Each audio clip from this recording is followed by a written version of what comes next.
The Kia Sportage has been a mainstay in the SUV market for more than 30 years. And here at the launch of the 2027 model, we're lucky to have fine examples of the third and fourth generation models. As you can see behind me, they've aged remarkably well and have stood the test of time.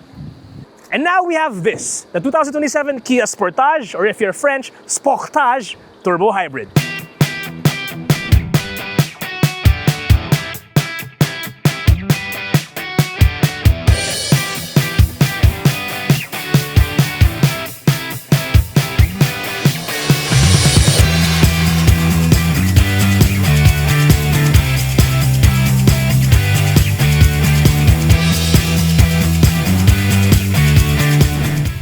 So yeah, this is the 2027 Kia Sportage Turbo Hybrid. Let's know in the comments, guys, what do you think of this car's styling? So dito naman, up front, you get Kia's signature look.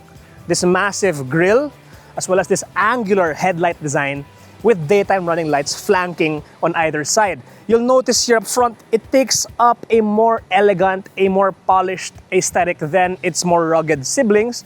You'll notice that there's not a single piece of matte black plastic here. Everything is finished in gloss or satin. And the same story is true here at the side. You get these fender flares and running boards that are finished in a gloss black, and this accent piece down here, which is like a, like a satin dark gray titanium color. Dito naman, on the top, you get underneath the weather strips, this satin silver accent piece with some accent and textured elements here at the back. So yes, you do get functional roof rails. So this is an SUV, so you get functional roof rails, so you can put a roof rack, some crossbars, maybe a bike rack, and a carrier on the top if you want to. Now, so yeah, it's very good packaging for an SUV of this size. Now, as for the wheels and tires, you get two-tone 18-inch alloy wheels. These are wrapped in Nexen Rhodian tires, measuring in at 235/60 R18. So you get a very thick sidewall for a lot of cushioning and a lot of comfort when you're driving on less than perfect roads. So the Kia Sportage Turbo Hybrid measures in at 4,660 millimeters long, 1,865 millimeters wide, and 1,665 millimeters tall. It rolls on a wheelbase measuring 2,755 millimeters and has a fairly generous ground clearance of 181 millimeters. Alright, so under the hood you get a 1.6-liter inline-4 turbocharged gasoline engine mated with an electric motor. Combined power output sits at 232 horsepower and 367 Newton meters of torque. Now I'm gonna put the individual power outputs of the gas engine and the electric motor down here in the supers. But yeah, you get quite a lot of pep from such a small displacement engine, and that's largely because of this electric motor. So as you can see, the packaging of this engine bay is very compact, and I don't think you're gonna wanna do anything here. Any service, any maintenance, you're gonna want to bring it to your trusted Kia technician, because these guys are trained to handle this high voltage electric motor system here and the battery and all the inner workings of this internal combustion engine. So yeah, let's take a look inside. All right, now we're stepping inside the Kia Sportage Turbo Hybrid, and man, this interior is very, very well built. You can see the design is very cohesive. The ergonomics are on point. I like how far you can adjust the steering wheel. I'm a big fan of having the steering wheel up close to your torso like that. It makes you feel like you're in control of the car. I have a lot of leverage on the steering wheel. The seats are also very comfortable. You get power adjustment for the driver's side, but you get manual adjustment for the passenger. That's all well and good. Now, let's dive into the details of this cockpit. So you'll notice, napakalaki nito. This is a dual 12.3-inch instrument cluster and infotainment display. So the parameters of the car are controlled through this one, which is the instrument cluster, and your modes, driver's assistance, and your infotainment is through this one right here. Pero the design is a seamless look. It's like one big screen that's mounted right in front of you. So everything is in view very, very easily. So there are multiple drive modes in this car. So by flicking the switch here on this nice leather-wrapped two-spoke steering wheel, you can toggle the modes. So right now it's in My Drive, which is kind of like a custom mode where you can individually configure the settings of the car. Now, my personal favorite, of course, is this Sport mode because, it's the most responsive, it has the most power. I think this is where it unleashes all of that torque to your disposal. But if you're driving in the city on the daily, driving, let's say, in EDSA or C5, or just commuting to work or bringing the kids to school, this is where it's at, guys. Eco mode will deliver the most efficient driving experience for you for daily driving purposes. So yeah, now moving on here, you'll notice this is a screen. No? It looks like a, it's like a menu page for your infotainment. So right now you have your home, your map. These are the infotainment controls. But if you flick this button down here, it magically transforms into your climate control. So you get your thermostat here. Also, you have, of course, you get your dual zone climate control, and you can sync it like that. And the fan speed is here as well. So very handy. You don't have to dive into the infotainment display when controlling the climate control. Now, if you want to go back to the audio controls, just click this again, and it goes back to that. It's kind of similar to what you'd find in the Kia Sorento Hybrid. If you remember our review on that, be sure to check that out, because this is the car that slots itself right beneath the Sorento Hybrid. So if you're looking for something that's a bit more affordable, a bit more accessible, and a bit more practical, this might be the perfect car for you. So now, moving on here, you'll notice the engine start-stop switch is right here. There is a cubby with wireless charging. Now, Kia says they've put in a fan here, which is a very thoughtful addition. They've put in a fan so your phone doesn't overheat while you are using the wireless charger. So now this car does have wireless Android Auto and wireless Apple CarPlay, but you can also opt to connect it with a USB cable, a USB Type-C cable, which can be found inside the cubby for the wireless charging. Yeah. All right, so now moving on here to the center console. The drive selector is here. It's a dial. So at this point, we're used to all of this. We're used to controlling the drive selector using a dial. So you get your reverse neutral drive and park button. Interestingly, the parking brake isn't here, but it's here on the other side, which we'll show you a bit later on. You get 2 cup holders, so you can fit bigger flasks in here, but you flick this button down here, and now you can put in smaller cups. Maybe this looks like it's the perfect fit for a venti Starbucks mocha frappuccino. What do you think?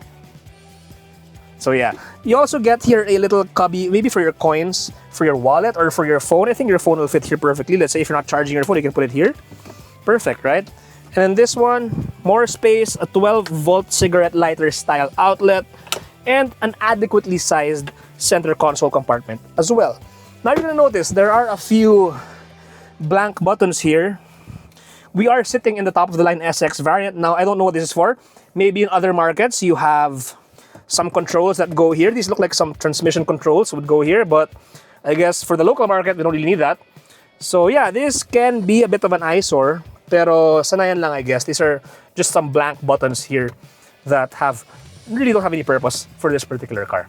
So let's take a look at the back seats now and see what it's like for passenger accommodations.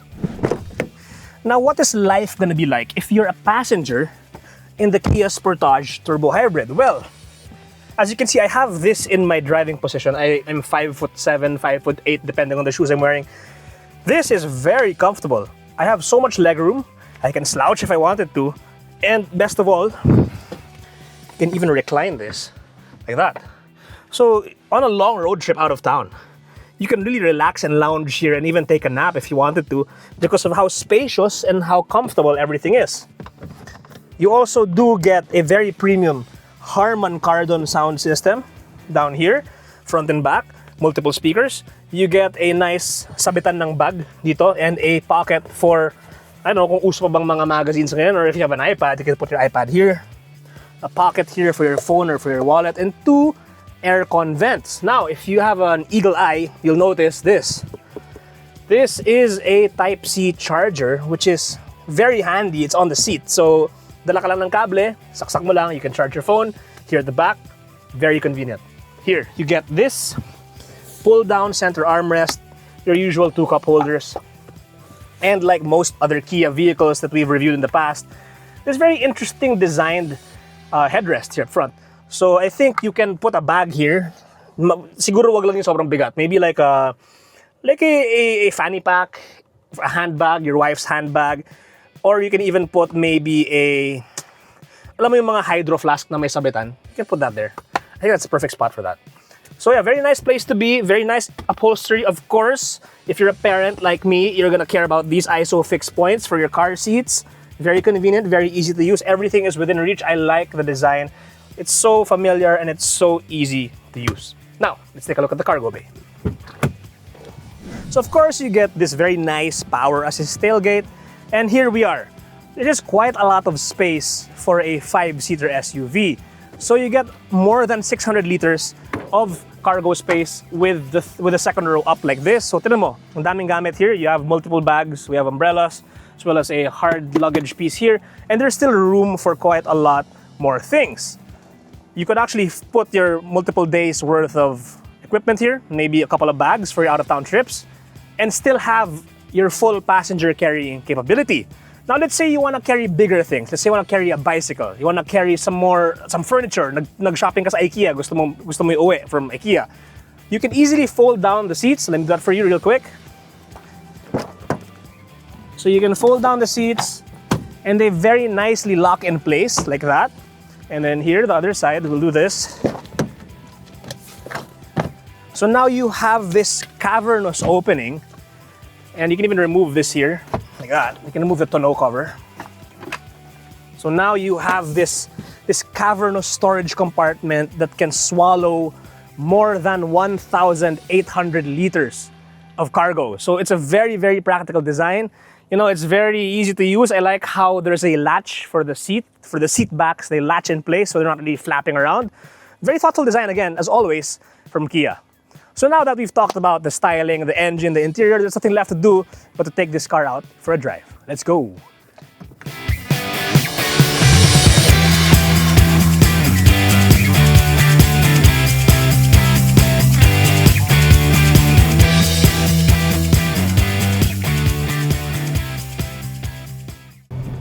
Alright guys, so now we are behind the wheel of the Kia Sportage Turbo Hybrid. And guys, all I can say is we're living in an era of some seriously fast cars, guys. It is a family SUV, and never, in let's say 10, 15 years ago, you'd never expect an SUV like this to have this much response and this much power. So as I mentioned a while ago, this thing has 232 horsepower and 367 Newton meters of torque. Back in the day, that is entry-level sports car numbers, and now we have that in a 5-seater family SUV. And that's largely because of how much response and how much torque the electric motor brings to the table. You know, on paper, 232 horsepower might not really seem that much, but the way it responds, because of how instantaneous everything feels, it actually feels like it has more than 232 horsepower. So like right now, I have it on eco mode, and it's responding and accelerating this hard. So now we're speaking about modes. Let's talk about those for a while. So now, when I shift out of eco mode and I enter into sport mode, right now I feel a bit more engine braking, and I don't have my foot on the brake, but the car isn't coasting as freely as you would expect. And when I step on the throttle, response is noticeably sharper and noticeably quicker. And worth mentioning as well are these paddle shifters, which they actually actuate the 6-speed automatic transmission, and they allow you to really rev up that gas engine, as you can hear there. Yun nga lang, when you reach close to the red line, it shifts on its own. It doesn't allow you to hold the gear and sort of, you know, like babad sa high RPM. It doesn't really allow you to do that. So maybe for self-preservation or so that you're not wasting fuel unnecessarily, but it shifts on its own. So we've talked about eco mode, we've talked about sport mode. It also has a My Drive, which is sort of a custom drive mode. So I think this is where you'll have to dive a bit deeper into the infotainment display and configure the settings on your own. Now, where it really matters in the real world here on Philippine roads is comfort. And the Sportage Turbo Hybrid really delivers a lot of comfort, and that boils down to the suspension system. That's because up front you get McPherson struts, and in the back you get a multi-link independent suspension setup. Plus, a while ago I showed you the wheels and tires. There's 18-inch wheels with 60 series tires. So very meaty sidewall, a lot of cushion, and a lot of cushion for you to absorb the less than ideal road conditions here in the Philippines. Alright, so while we're on the topic of safety, it's important to talk about the brakes. So perfect, sakto, we're about to come to a stop here in a stoplight. So the brakes are as you'd expect from an EV, very strong, very potent first bite, although I'm sure it actuates regen before the actual disc brakes. But yeah, you get 4-wheel disc brakes with ABS as standard, and of course, regen as well. It makes everything feel very seamless, everything feels, very safe and very well put together. Now, of course, you buy a hybrid because you want to save fuel, and maybe you're conscious about your expenses when it comes to gas or to diesel. Well, luckily, this one, the Kia Sportage, they claim around an average of 20 kilometers per liter when driving in urban environments. You might be able to stretch that to even higher if you have a very light foot and you're driving a lot on the open road or on the highway. But yeah, 20 kilometers per liter for an SUV of this size is fairly impressive. Take note lang, however, we're not able to test it right now because this test drive area that we're in here in Nuvali is a bit limited. So we're not going to be able to really put that to the test. So for now, we're going to have to take Kia's word for it. We'll have to wait and see when we get to test this drive out in the open world and maybe get a feel for the actual fuel economy figures of this car. Alright, so guys, I got a question for you. If you're shopping for an SUV of this segment, this size, you're probably looking at something like the Honda CR-V, the Toyota RAV4, and yes, the Kia Sportage Turbo Hybrid, which undercuts those cars by quite a significant margin, especially the CR-V. So my question for you is this, and answer in the comments below. What would you rather buy? The Honda CR-V EHEV or this, the Kia Sportage Turbo Hybrid? Because honestly, I think this car is perfect for someone who is looking for an all-around SUV that's comfortable in the city and has a lot of potential, I think, out on the open road, on the highway, in provincial roads. Because it's fast, it's dynamic, it feels very planted, it feels very well put together. So this could be a market disruptor in that SUV segment, the hybrid SUV segment with this particular turbo hybrid Kia Sportage. So yeah, like I said, mention in the comments below, let me know, would you buy this or would you buy the Honda CR-V? Because personally, I think this thing is out to get the CR-V. All right, so there you have it, a quick first ride preview of the Kia Sportage Turbo Hybrid. So remember guys, this is just a preview, hindi siya full review, so wala muna tayong ratings because I don't think I can do this car justice with the short distance we've driven it here around the Nuvali area. In order for me to give this car the ratings it deserves, I think we need to drive it out of town, take it on a couple of days worth of trips, adventures, both in and out of the city, take it on the expressway, and take it on some twisty roads where I can really experience and enjoy how well built this car is. But as far as first impressions are concerned, man, this thing might actually be one of my favorite hybrid offerings currently in the local market. Now that being said, you're gonna wanna stay tuned to the Garage on Ride By for the full written preview article of this vehicle. Don't forget to like, comment, share, subscribe to our YouTube channel, our Facebook page, our Instagram, as well as our TikTok channel, because you will see all of the reviews and all of the features that we have on this car, as well as all your other favorite cars in the local market. Don't forget, with Ride By, you're gonna ride smart and buy smarter.